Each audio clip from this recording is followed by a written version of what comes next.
নমস্কার বন্ধুরা, আমি সুবর্ণা। তোমরা সবাই কেমন আছো? আশা করি খুব খুব ভালো আছো। আমার চ্যানেলে নতুন একটা ব্লগে অনেক অনেক ওয়েলকাম। আজকে 13ই মার্চ, আজকের আমার সার্জিক্যাল ডক্টরের অ্যাপয়েন্টমেন্ট রয়েছে। 10:30টায় আমার কাউন্টারে রিপোর্টিং রয়েছে। সকাল থেকে একটা বিশাল টেনশন চলছে। তো ঘুম থেকে উঠে পড়েছি সকাল সকাল, উঠে যেটুকু হয়, হ্যাঁ যেটুকু কাজ করতে লাগে মায়ের হাতে হাতে একটুখানি করে দিলাম। সবটাই মা সামলে নিচ্ছে। আর এখন গৌতমবাবু দিকে চা বানাচ্ছে। চাটা খেয়ে তারপর আস্তে আস্তে রেডি হবো, রেডি হয়ে হসপিটালের দিকে বেরোবো। সকাল সকাল ঘুম থেকে উঠে গৌতমবাবু চা বানাচ্ছে। কি চা হচ্ছে গৌতমবাবু? আর কালকে রাত্রিবেলা আপনি যে অত বড় দুধের প্যাকেটটা আনলেন, কি হলো? একটা দুধের প্যাকেট নিয়ে চলে এসেছি, এখানে ফ্রিজ নেই, কিছু নেই, দুধটা সকালবেলা গরম করতে কেটে গেছে। তা তুমি করলে না কেন?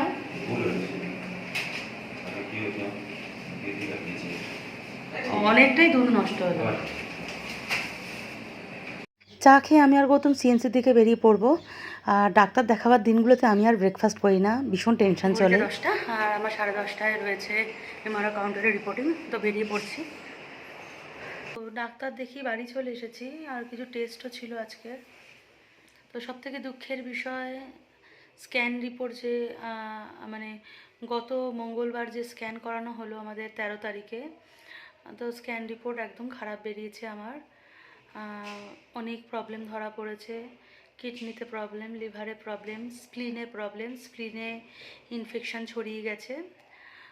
স্প্লিনটা হচ্ছে আমাদের শরীরের বাঁদিকে থাকে, বাঁদিকে ঠিক পাঁজরের নিচে একটা অংশ, যেটা ব্লাড সার্কুলেশন করতে সাহায্য করে এবং ব্লাডটাকে প্রত্যেকটা সেলে পাঠায়। তো আমার সেটাতে ইনফেকশান ধরা পড়েছে। তো এখন আমার সার্জিক্যাল ডক্টরের বক্তব্য যে যেগুলো রিপোর্টে ধরা পড়েছে সেইগুলো হার্নিয়ার থেকে বেশি ক্রিটিক্যাল, সুতরাং আগে সেই রোগগুলো সারাতে হবে, তারপর উনি হার্নিয়ার সার্জারি করতে পারবে। তো উনি সঙ্গে সঙ্গে আমার দুটো ডাক্তার অ্যাপয়েন্টমেন্ট করিয়ে দিয়েছে। একটা স্প্লিনের ইনফেকশান যাতে তাড়াতাড়ি কিওর করা যায়, আর একটা হচ্ছে হেমাটোলজি আমার লিভারের জন্যে। আজকের অনেকগুলো টেস্ট হয়েছে, 4-5টা প্রায় ব্লাড টেস্ট হয়েছে, আজকের একটা বুকের এক্সরে হয়েছে। আগামীকাল আমার মানে গাইনো ডাক্তার মীনাক্ষী কুমারীর অ্যাপয়েন্টমেন্ট রয়েছে। আর আগামীকাল আমার ওই যে স্প্লিনে ইনফেকশন হয়েছে তার জন্য একটা অ্যাপয়েন্টমেন্ট করিয়ে দিয়েছে উনি, ডক্টর দিকে তিতাস। আর আগামীকাল আমার একটা আলট্রাসোনোগ্রাফি হবে। 18 তারিখে রানীপ্যাথে আমাকে হোমিওটোলজি ডাক্তার দেখাতে হবে, অ্যাপয়েন্টমেন্ট হয়ে গেছে। এবং 20 তারিখে তারপর ডিকে তিতাস আমার সমস্ত কিছু দেখে ডিসিশন নেবে যে ওটির এর পরবর্তীকালে কি হবে, মানে ওটিটা আদৌ হবে কি হবে না, বা কতদিন পরে হবে। আমরা এখন মানে ওটি সম্পর্কে এখনও ডিটেলস কিচ্ছু আমরা বলতে পারছি না, ডাক্তার আমাদের ডিটেলসভাবে কিচ্ছু জানায়নি। যতক্ষণ না মনমার এই রোগগুলো ক্লিয়ার হবে ওটি করতে পারবেন না উনি। আগে ডাক্তারের বক্তব্য, আগে এই রোগগুলো কিওর করতে হবে। তো মানে আমি মেন্টালি সত্যি এত চলছে, তোমরাও হয়তো দেখবে 2023 থেকে। আমার এর আগে সার্জারি বহুদিন ধরে আমি ভুগেছি, মাঝখানে কিছু বছর একটু ভালো থেকেছি, তারপর আবার ঘুরে ফিরে 2023 থেকে আবার সেই রোগ ফিরে এসেছে। মানে আমি ফেড আপ, আমি আর পাচ্ছি না। আমি ওইখানেই কেঁদে ফেলে তোমাদের গৌতমদাকে বললাম, ছেড়ে দাও, ট্রিটমেন্ট করাতে হবে না, কলকাতায় ফিরে যাই চলো, আর টাকা নষ্ট করো না। কারণ আমি এইটুকু বুঝতে পেরেছি আমি আর সুস্থ হতে পারবো না। যার মাল্টি অর্গানে এত রকম প্রবলেম, মাল্টি অর্গান, আমার দেখো মাল্টি অর্গান যাকে বলে প্রবলেম, প্রত্যেকটা অর্গানে প্রবলেম, সেই ওভারি থেকে শুরু করে সেই লিভার, কিডনি, সেই ইউট্রাস, কোনো জিনিসই ভালো নেই। তো সুতরাং আমি ওকে তাই বললাম যে কোনো খরচাপাতি করো না, কোনো ট্রিটমেন্টের দরকার নেই, আমি আর ভালো হব না, তুমি কলকাতায় নিয়ে চলো, এইভাবে যে কটা দিন চলবে তারপর দেখা যাবে। তো তোমাদের গৌতমদার তো মনে অনেক জোর, আমি তো ওখানে মানে আমার চোখ দিয়ে জলই বেরিয়ে গেছে, আমি আর পাচ্ছি না, আর মানে সত্যি আমি হেরে যাচ্ছি।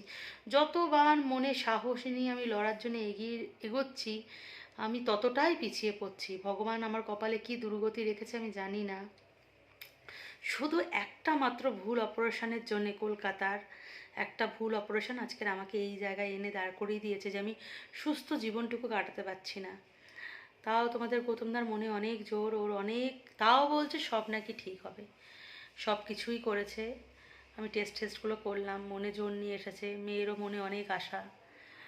তো ভীষণ কান্নাকাটি করছিলাম, ভাইও অনেক বোঝালো যে এখানে এসেছিস সুস্থ হয়ে বাড়ি ফিরবি, তার জন্যই তোকে এখানে আনা হয়েছে। তো সুতরাং রোগ ধরা পড়েছে তো ভালো, আরও ট্রিটমেন্টটা ভালো হবে, তুই কেন ভেঙে পড়ছিস। তো ভাই বোঝালো, মেয়েটা বোঝালো, গৌতম তো কনস্ট্যান্ট আমার পাশে সবসময় আছে জানো। কিন্তু আমি ভিতর থেকে এবার সত্যি একটু একটু করে হেরে যাচ্ছি, আর মনে হচ্ছে না, আমার আর ইচ্ছাই করছে না ট্রিটমেন্ট করতে, আর সার্জারি করতেও ইচ্ছা করছে না। আমার মনে হচ্ছে কলকাতায় চলে যাই, এই 2 বছর বাঁচতে পারি, 2 বছরই বাঁচবো ফ্যামিলির সাথে হেসে খেলে।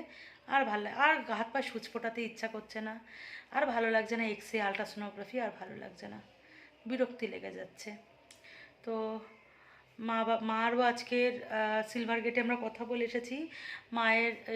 মায়ের ভীষণ কোমরে ব্যথা, হাঁটতে চলতে পারছে না, এখানেও খুব কষ্ট করে মা রান্নাবান্না করছে, বসলে উঠতে পারছে না। তো মাকে ভাবছি একটা অর্থোপেডিক দেখাবো। তো ভাই গৌতম খেয়ে দিয়ে মাকে নিয়ে যাবে, অলরেডি সিলভার গেটে কথা বলা আছে। ভাবছি জেনারেলেই টিকিট করে ঝটপট মানে অ্যাপয়েন্টমেন্ট করি, ঝটপট মাকে দেখিয়ে নেবো, কারণ প্রাইভেটে তো টাইম লাগবে, জেনারেলে চট করে আমরা অ্যাপয়েন্টমেন্টটা পেয়ে যাব। তারপর আর কি বলবো, আমার আর সত্যি আর কিছু বলার নেই, কিন্তু কিছু কিছু ইনফরমেশান তো আমাকে ভিডিওর মাধ্যমে ছাড়তে হবে, কারণ অনেকেই আমাকে ভালোবাসে যারা আমার প্রতিনিয়ত খোঁজ নিচ্ছে এবং বারবার বলছে ভেলোরের ভিডিও দাও। আমি ভেলোরের এই ভিডিওগুলো কবে কি ছাড়তে পারবো তাও জানি না। আবার কিছু মানুষ এরমও আছে আমাকে কমেন্টসে লিখেছে আমি নাকি ভিডিও করে চিকিৎসার টাকা ইনকাম করছি। তো আমি জানি না তাদের কি করে বোঝাবো যে এইটুকু ভিউসে ইউটিউবে ইনকাম করা যায় না। এবং আমি এখনো অবধি ইউটিউব থেকে কিছু ইনকাম করিনি যেটা দিয়ে আমি চিকিৎসা করবো না। আমার যা রোগ হয়েছে সেটা ইউটিউবের এই সামান্য টাকায় চিকিৎসা করার মতো নয়। আর যদি সেটা হয়ে থাকতো সবথেকে বেশি খুশি হতো আমিই হতাম, যে আমি নিজের টাকায় ট্রিটমেন্ট করতে পারছি। কারণ আমার হাজব্যান্ডের যা বর্তমান অবস্থা সেটা তো আমি জানি, কিন্তু মনের জন্য এই সমস্ত কিছু ধার দেনা করে আমাকে ট্রিটমেন্ট করাচ্ছে।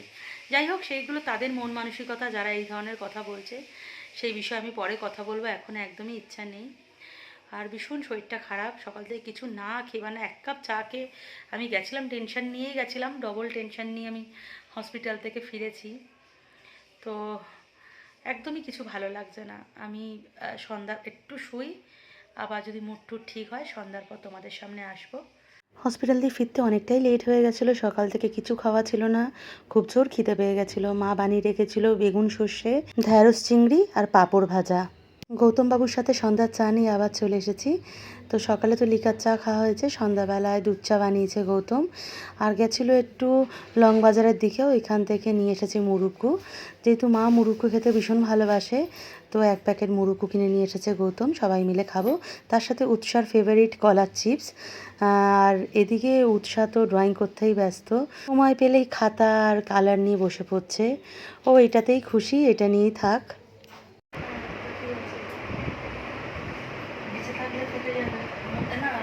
বেঁচে থাকলে ভয়েস দিয়ে আমি ভিডিওগুলো এডিট করবো, আর মরে গেলে এডিট কেটে যাবো। ভেলোরে এসে মানুষ কোনো মরেছে?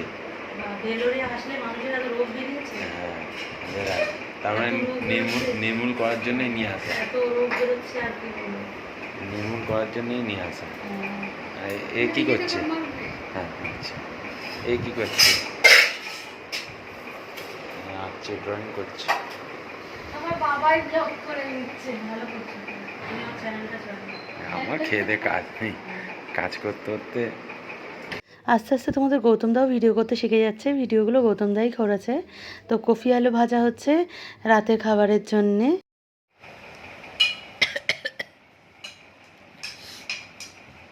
কি হবে রাতে? ও বাবা, আরেকবার হোক। ও বাবা রে। আচ্ছা, মেনুতে কি গৌতম বাবু?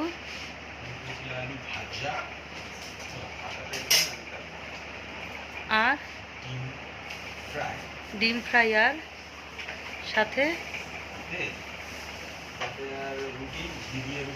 ওরে বাবা, হেভি মেনু। রাতের ডিনারে ঘিয়ের পরোটা আর কফি আলু ভাজা, সাথে ছিল ডিম ভাজা। আমি আর ডিম খাইনি। খাওয়া দাওয়া কমপ্লিট হয়ে গেছে, তা ঘুমাতে পারছি না। উৎসা ম্যাডাম চারিদিকে ড্রয়িংয়ের জিনিস ছড়িয়ে রেখেছে। এদিকে আগামীকাল আমার ডাক্তার দেখানোর, কিন্তু মেয়েকে কিছু বলতেও পারছিলাম না, ও নিজের মতো এঁকে যাচ্ছে যেহেতু। তো আজকের ব্লগটা এখানেই এন্ড করলাম। সবাই ভালো থেকো, সুস্থ থেকো। চলো বাই।